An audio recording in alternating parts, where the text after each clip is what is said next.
बाराबंकी की इस पावन धरा को, जिसे अब सिंचित करती है मां सरयू और आदि गंगा के रूप में विख्यात गोमती नदी, इस पावन धरा को मैं कोटि कोटि नमन करते हुए आप सभी का अभिनंदन करता हूं। बहनों और भाइयों, कितनी समृद्ध भूमि है।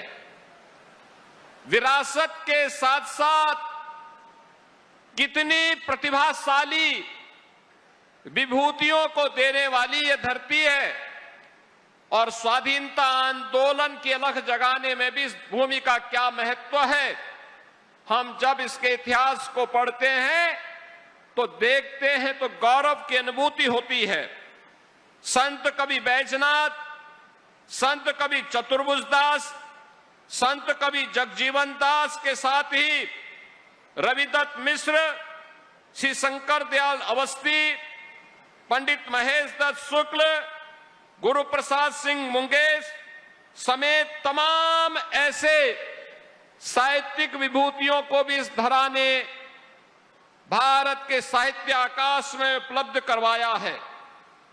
बहनों और भाइयों, देश की आजादी के लिए, देश की स्वाधीनता के लिए अपने रणबांकुरों के साथ बलिदान हुए राजा बलभद्र सिंह चहलारी की ये पावन धरा हमें सदैव राष्ट्र भक्ति के लिए,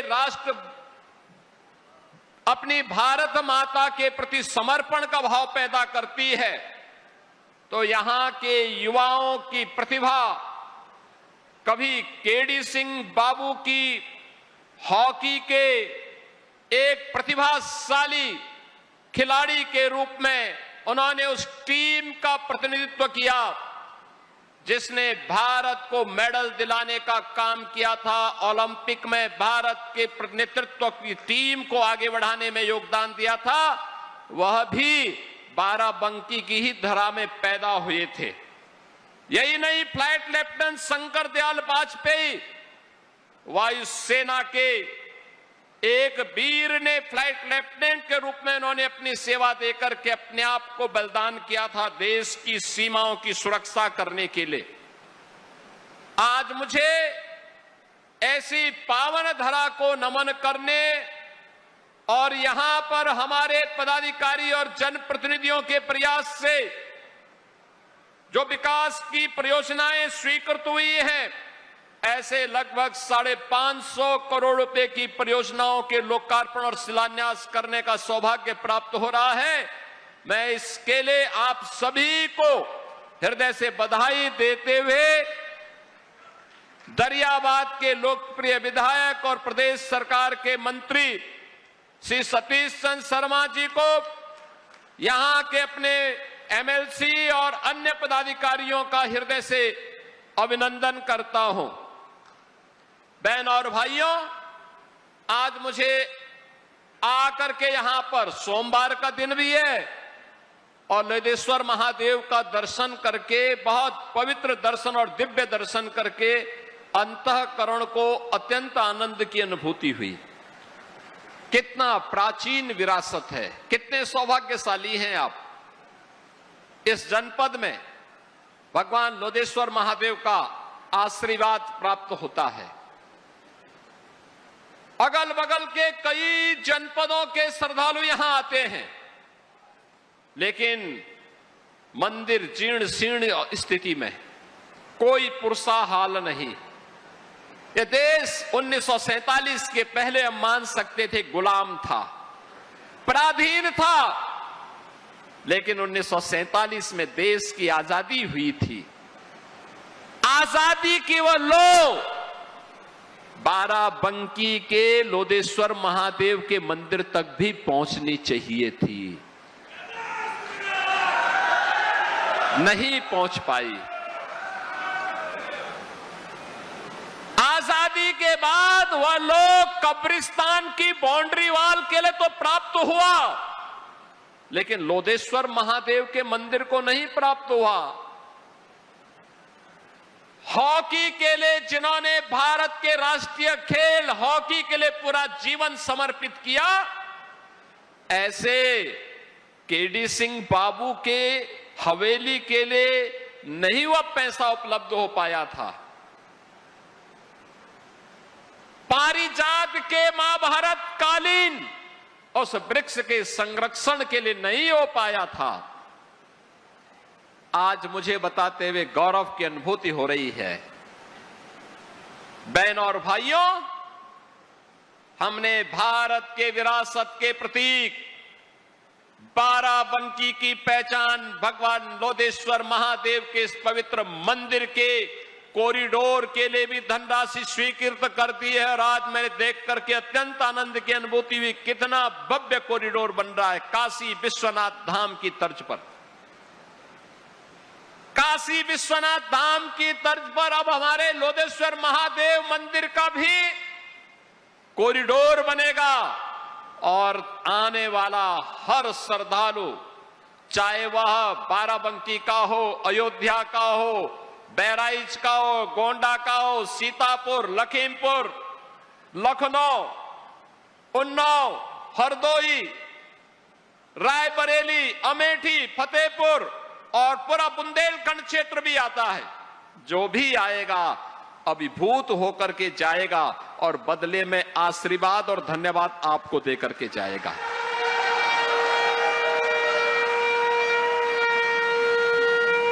आप सरकार का सहयोग कर रहे हैं, सरकार का गठन कर रहे हैं, सरकार कार्य कर रही है और धन्यवाद भी आप भी प्राप्त करेंगे।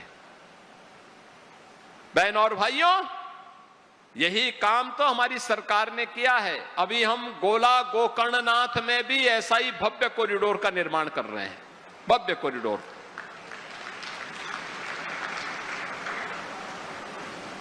मां विंध्यवासिनी मंदिर मिर्जापुर में भी ऐसे ही भव्य कॉरिडोर का निर्माण हो गया है।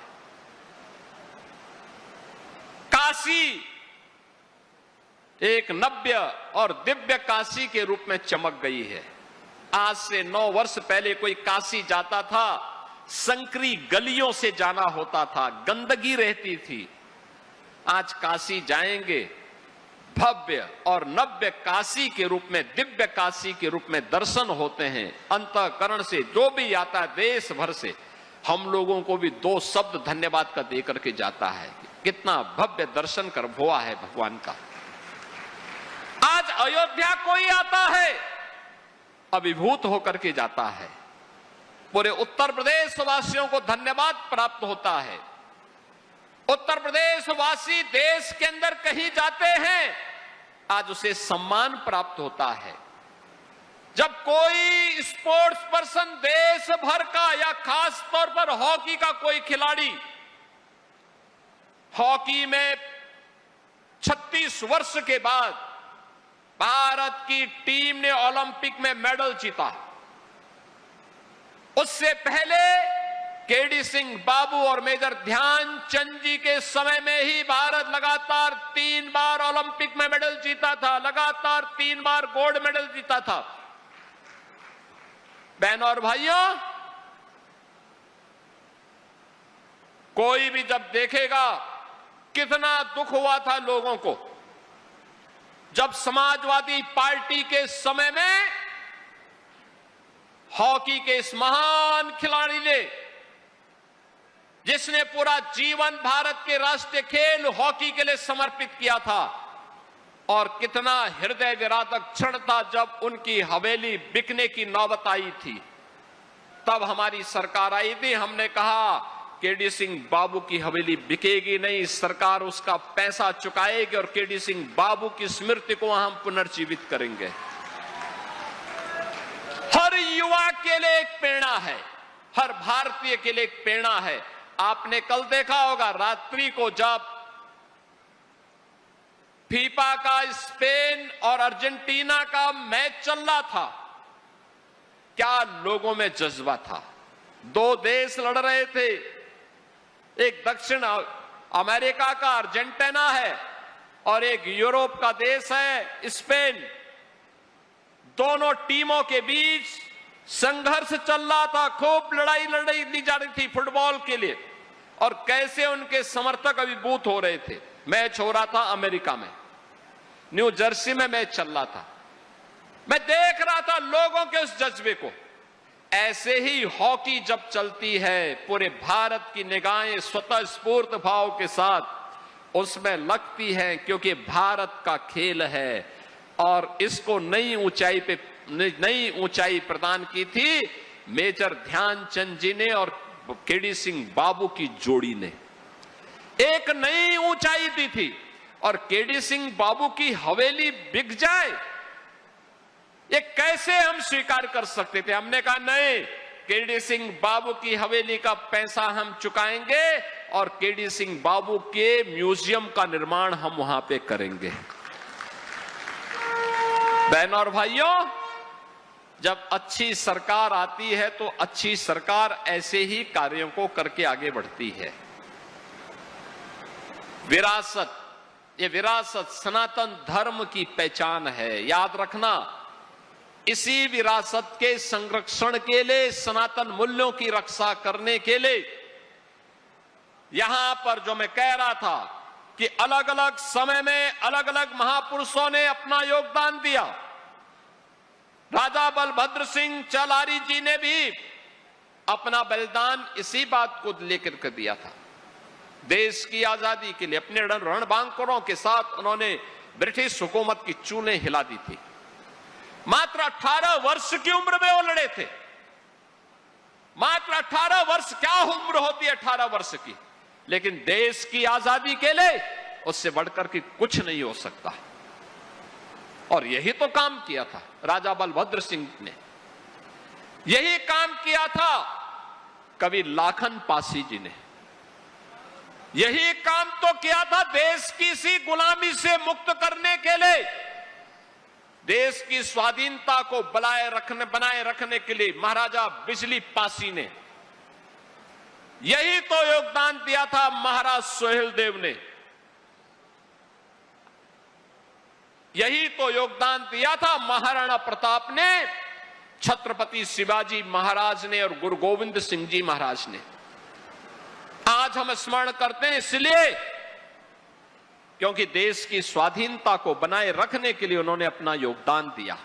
और ये मेरी सरकार का सौभाग्य है, हमारी सरकार ने महाराज सोहेलदेव का भव्य स्मारक बहराइच में उसी स्थान पर बनाया है जहां पर महाराजा सोहेलदेव ने एक विदेशी आक्रांता सालार मसूद को मारा था, उसकी पूरी सेना के साथ उसको चकनाचूर किया था। उसी स्थान पर हमने भव्य कॉरिडोर बनाया है, भव्य कॉरिडोर महाराजा सोहेलदेव का बनाया है।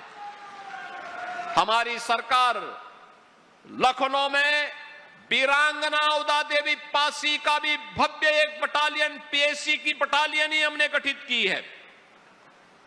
हमने वीरांगना छलकारी बाई कोरी के नाम पर गोरखपुर में पीएसी की एक बटालियन का गठन किया है। और ऐसे ही बदायूं में अवंती बाई लोधी के नाम पर, वीरांगना अवंती बाई लोधी के नाम पर एक पीएसी की महिला बटालियन का गठन हम लोगों ने वहां पर भी किया है।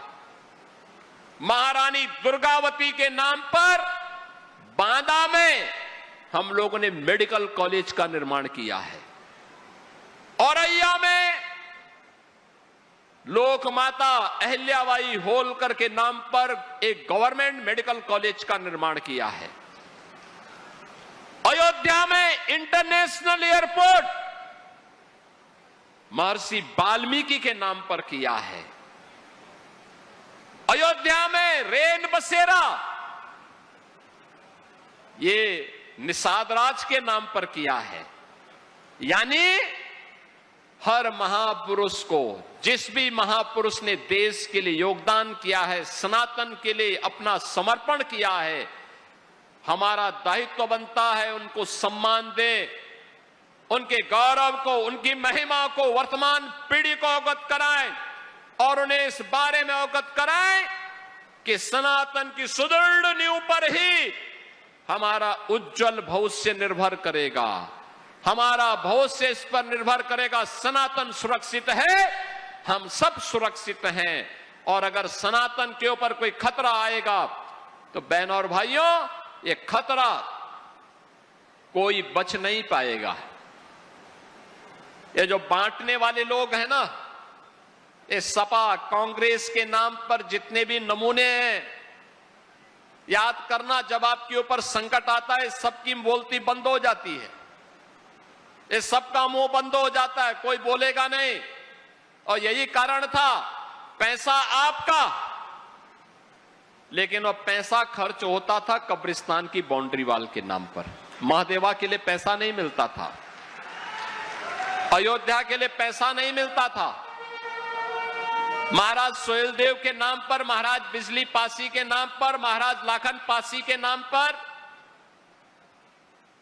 वीरांगना उदा देवी पासी के नाम पर, वीरांगना अवंतीबाई लोधी के नाम पर, वीरांगना झलकारी बाई कोरी के नाम पर, लोक माता अहिल्याबाई होलकर के नाम पर, या काशी विश्वनाथ धाम के नाम पर, या गोला गोकर्ण के नाम पर कोई पैसा नहीं प्राप्त होता था, कोई पैसा नहीं मिलता था। इसको वे सांप्रदायिक कहते थे। कब्रिस्तान की बाउंड्री वॉल बनाना उनके लिए यह धर्मनिरपेक्षता का एक मानक बन गया था। लेकिन कावड़ यात्रा पे रोक लगा देना, जन्माष्टमी के आयोजन को प्रतिबंधित कर देना, रामनवमी के शोभा यात्रा को रोक देना, दुर्गा पूजा के पंडालों को प्रतिबंधित करना, इसको वे धर्मनिरपेक्षता का मानक मानते थे, उसका स्टैंडर्ड मानते थे कि धर्मनिरपेक्ष वही है जो ये काम करेगा। हमें ऐसे धर्मनिरपेक्षता को खाड़ फेंक करके सनातन की सुदृढ़ भूमि पर एक सुरक्षित भारत के निर्माण की दिशा में आगे बढ़ना पड़ेगा, एक सुरक्षित भारत के लिए कार्य करना पड़ेगा। और जो लोग धर्मनिरपेक्षता के नाम पर सनातन को अपमानित करते थे, ये वही लोग थे, ये वही लोग थे। एक और आपको अपमानित करते थे, आपके पर्व और त्योहार के पहले उपद्रव करते थे, अराजकता फैलाते थे, और दूसरी तरफ अपने गुर्गों से अवैध वसूली करवाते थे। यानी उन्होंने कोई निवेश तो किया नहीं, क्योंकि अराजकता थी, कर्फ्यू था, दंगा था। तो वे लोग क्या करते थे, गांव गांव में, शहर शहर में उन्होंने कट्टा और बम बनाना शुरू करा दिया। उस कट्टे और बम से फिर व्यापारी लूटा जाता था, बेटी की इज्जत के साथ खिलवाड़ होता था। और आज कट्टा और बम नहीं, अब तो लखनऊ में ब्रह्मोस मिसाइल बन रही है। ब्रह्मोस मिसाइल एक बार जब दागा जाता है ना, तो पाकिस्तान से लेकर के उसके आका तक सबकी नींद उड़ जाती है, और सब बाप बाप कह करके चिल्लाते हुए दिखाई देते हैं। यह है आज के भारत की ताकत। आज ब्रह्मोस मिसाइल बन रही है, आज डिफेंस मैन्युफैक्चरिंग कॉरिडोर का एक नया केंद्र यूपी बन गया है। अब बेटी भी सुरक्षित है और व्यापारी भी सुरक्षित है, तो बड़े बड़े निवेश आ रहे हैं, और यूपी के नौजवानों को यूपी के अंदर ही काम भी मिल रहा है, नौकरी मिल रही है। सरकार का पहले के सिद्धांत, स्पष्ट सिद्धांत है, पहले दिन ही हमने कह दिया था कि सरकार बिना भेदभाव के कार्य करेगी, किसी के साथ भेदभाव नहीं करेगी। गरीब के लिए, दलित के लिए, वंचित के लिए, किसान के लिए, महिलाओं के लिए, समाज के उस प्रत्येक तबके के लिए सरकार कार्य करेगी, बिना भेदभाव के कार्य करेगी। प्रधानमंत्री मोदी जी का सबका साथ सबके विकास के मंत्र को हम लोगों ने जमीनी धरातल पर उतारा है। लेकिन हम लोगों ने यह भी कहा कि कोई उपद्रव करेगा, बेटी और व्यापारी की इज्जत के साथ खिलवाड़ करेगा, तो दो ही जगह होगी, या जेल जगह होगी या जहन्नुम जगह होगी, इसके अलावा तीसरी कोई जगह नहीं होगी। बहनों और भाइयों, आज उसी का परिणाम है। आप अब यूपी के बाहर कहीं जाएंगे, आज से 9 वर्ष पहले जाते थे, लोग आपको शक की निगाह से देखते थे, संदेह करते थे, आपसे 10 कदम दूरी बनाते थे। यूपी के लोगों के सामने, यूपी के नौजवानों के सामने पहचान का संकट खड़ा किया था ये कांग्रेस और समाजवादी पार्टी के लोगों ने। आज मैं कह सकता हूं, यूपी का नौजवान, यूपी का कोई नागरिक यूपी के बाहर जाता है और सामने वाले को अगर आप अपनी पहचान दे देते हैं कि मैं उत्तर प्रदेश से हूं, मैं बाराबंकी से हूं, मैं अयोध्या से हूं, मैं लखनऊ से हूं, अगर आप कह देंगे, सामने वाले के चेहरे पर चमक दिखती है और जो पहले 10 कदम पीछे भागता था वह उसकी इच्छा होती कि 10 कदम आगे चल करके वो आपको गले से मिल ले। ये है सम्मान आज का। ये पहचान का संकट खड़ा करने वाले लोग कौन थे? यही समाजवादी पार्टी है जो बांट रही है, जाति जाति को लड़ा रही है।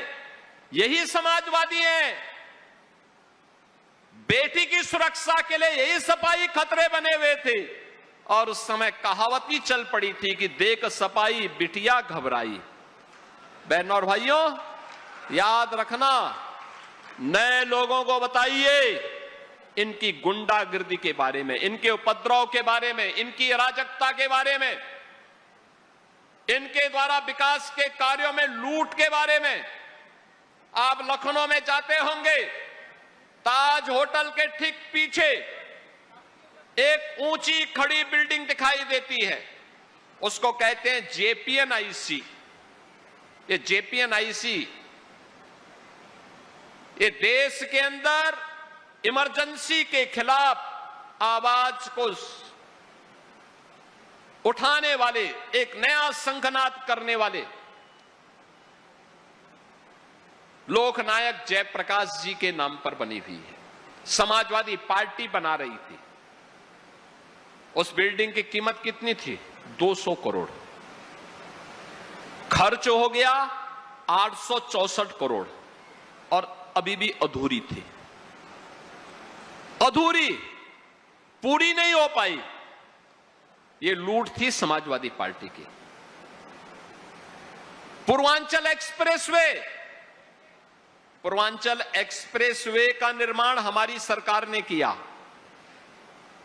और एक्सप्रेसवे का शिलान्यास जब हमने किया, उससे पहले समाजवादी पार्टी भी उसका शिलान्यास कर चुकी थी, लेकिन काम प्रारंभ नहीं किया। टेंडर उन्होंने अवार्ड कर दिए थे, आमंत्रित कर दिए थे। हमने जब उस समय इनका एस्टिमेट देखा तो था 11,200 करोड़ का, 15,200 करोड़ का। 6 महीने तक काम नहीं हुआ। मैंने पूछा भाई कार्य क्यों नहीं हो रहा है? पता लगा कि साहब जमीन नहीं है। तो मैंने कहा भाई जमीन लो, निरस्त किया, मैंने नए सिरे से काम शुरू कराया। जब 2 वर्ष के बाद जमीन आई, हमने फिर से शिलान्यास प्रधानमंत्री जी को बुला के शिलान्यास करवाया। पता लगा कि इसका टेंडर भी 15,200 करोड़ का आया है। मुझे कुछ शक हुआ, मैंने फिर कैंसिल करवाया और फिर नए सिरे से हमने एक साथ टेक्निकल और फाइनेंशियल बिड मंगवाई। आप आश्चर्य करेंगे, उसी एक्सप्रेसवे को जिसको समाजवादी पार्टी 15,200 करोड़ में बना रही थी, हमने 11,800 करोड़ रुपए में उस पूर्वांचल एक्सप्रेसवे को बना दिया। ये समाजवादियों का डकैती है। गोमती रिवर फ्रंट कुल एस्टिमेट आया था 168 करोड़ का, खर्च हो गया 1700 करोड़ और तो भी अधूरा। अब मुझे बताओ, ये जो पैसा पे डकैती डाल रहे थे, पैसा क्या कोई सफाई घराने का पैसा है क्या? नहीं, ये पैसा आपका पैसा है। ये पैसा आपका पैसा है। कांग्रेस के समय में उनके बेईमानी और भ्रष्टाचार के खिलाफ एक प्रधानमंत्री तो यहां तक बोल लिए कि 100 रुपया बेचता हूं, नीचे केवल 15 रुपया जाता है, 85 रुपया ऐसा ये बेईमान खा जाते हैं। तो बेईमान कौन, किसका पैसा था वो? बहनों और भाइयों, चाहे वह समाजवादी पार्टी की डकैती हो या कांग्रेस की लूट, ये पैसा वही पैसा है जो आज किसी गरीब और किसी अनुसूचित जाति और पिछड़ी जाति के नौजवान को स्कॉलरशिप के रूप में मिल रहा है। किसी गरीब बेटी की शादी जिस पैसे से आज हो जा रही है, कन्या सुमंगला योजना के माध्यम से जो पैसा आज बेटियों को प्राप्त हो रहा है, टैबलेट के रूप में नौजवानों को एक टैबलेट उपलब्ध हो जा रहा है, अन्नदाता किसानों को किसान सम्मान निधि का लाभ मिल जा रहा है, किसी गरीब को सिर ढकने के लिए, छत के लिए प्रधानमंत्री आवास या मुख्यमंत्री आवास योजना का लाभ मिल जा रहा है। ये वही पैसा है जो हर गरीब को 5 लाख रुपए की स्वास्थ्य बीमा के रूप में भी प्राप्त हो जा रहा है। और इसी पैसे पे तो ये डकैती डालते थे, जिसको डबल इंजन की सरकार ने प्रधानमंत्री मोदी जी के नेतृत्व में मजबूती से रोका और कहा नहीं, एक गरीब का पैसा, एक किसान का पैसा, एक महिला का पैसा, एक युवा का पैसा, एक दलित का पैसा, एक पिछड़े का पैसा उसको मिलना चाहिए, जरूरतमंद का पैसा उसको मिलना चाहिए। आज उसी पैसे को हम लोगों ने लूट से बचा करके आपके खाते में पहुंचाने का काम किया है। ये जो विकास हो रहा है, ये जो कॉरिडोर बन रहा है भगवान लोधेश्वर महादेव का, ये वही पैसा है जो पैसा पहले ये लोग कब्रिस्तान के नाम पर डाइवर्ट करते थे। हमने उसका मुंह केवल घुमा दिया। हमने कहा उधर नहीं, ये पैसा इधर आना चाहिए, ये पैसा इधर आना चाहिए। भगवान लोधेश्वर महादेव का कॉरिडोर बनेगा तो भगवान लोधेश्वर महादेव की कृपा से बाराबंकी विकास करेगा। युवाओं की नौकरी पे सेफाई सिंडिकेट का कब्जा था, नीलामी होती थी नौकरी। आज तो मुझे अच्छा लगता है जब मैं लखनऊ में नियुक्ति पत्र वितरित करता हूं तो बाराबंकी का नौजवान में भी पुलिस में भी भर्ती होता है। Uttar Pradesh public service commission में एसडीएम भी बनता है, डिप्टी एसपी भी बनता है। केडी सिंह बाबू की विरासत को आगे बढ़ाने के लिए स्पोर्ट्स कोटे से भी नौकरी मिलती है। हर एक स्तर पर आज बाराबंकी आगे बढ़ रहा है। प्रगतिशील किसानों की एक लंबी श्रृंखला भी बाराबंकी ने दी है और प्रधानमंत्री जी ने उसको एप्रिशिएट करते हुए कैसे पद्म पुरस्कार बाराबंकी के ही श्री राम शरण वर्मा जैसे प्रगतिशील किसानों को प्राप्त होता है। बहन और भाइयों, इसी की तो कमी थी, पहले इसी की कमी थी। ये लोग आज भले ही कुछ बोले, लेकिन इनका वास्तविक चरित्र सनातन विरोधी है। इनके कार्य डकैती डालने जैसे हैं। जनता के हक पर, विकास की परियोजनाओं पर ये लोग डकैती डालने का काम करते थे और इनके कारनामे ऐसे थे जो उत्तर प्रदेश वासियों के सामने पहचान का ही संकट खड़ा कर देते थे। आज यूपी आगे बढ़ रहा है। बॉटम 3 से टॉप 3 इकोनॉमी के रूप में यूपी आगे बढ़ा है। आज आप देखते होंगे प्राकृतिक आपदा आती है, बाढ़ आती है, सरयू मैया में पानी आता है, लेकिन बाढ़ बचाव के पुख्ता उपाय किए जा रहे हैं। अस्थायी समाधान की तरफ हम जा रहे हैं। गोमती आदि गंगा के रूप में मां गोमती के सुंदरीकरण और उसके पुनरुद्धार के कार्य को आगे बढ़ाया जा रहा है। और जो मैंने पहले भी कहा, स्टेट कैपिटल रीजन के रूप में बाराबंकी के जो दोनों हाथों में लड्डू है, एक तरफ लखनऊ है और दूसरी तरफ अयोध्या है, तो दोनों के बीच में बाराबंकी अपनी एक नई पहचान के साथ विकास आपका कोई रोक नहीं सकता है, कोई रोक नहीं सकता है। जो विकास लखनऊ तक आएगा वो बाराबंकी तक जरूर आएगा और जो अयोध्या आएगा वह बाराबंकी तक जरूर आएगा। आप सबसे मेरी अपील है, याद रखना, ये कांग्रेस और ये समाजवादी पार्टी ये विरासत के विरोधी भी है और विकास के भी धुर विरोधी है। इनको इससे कोई लेना देना नहीं है।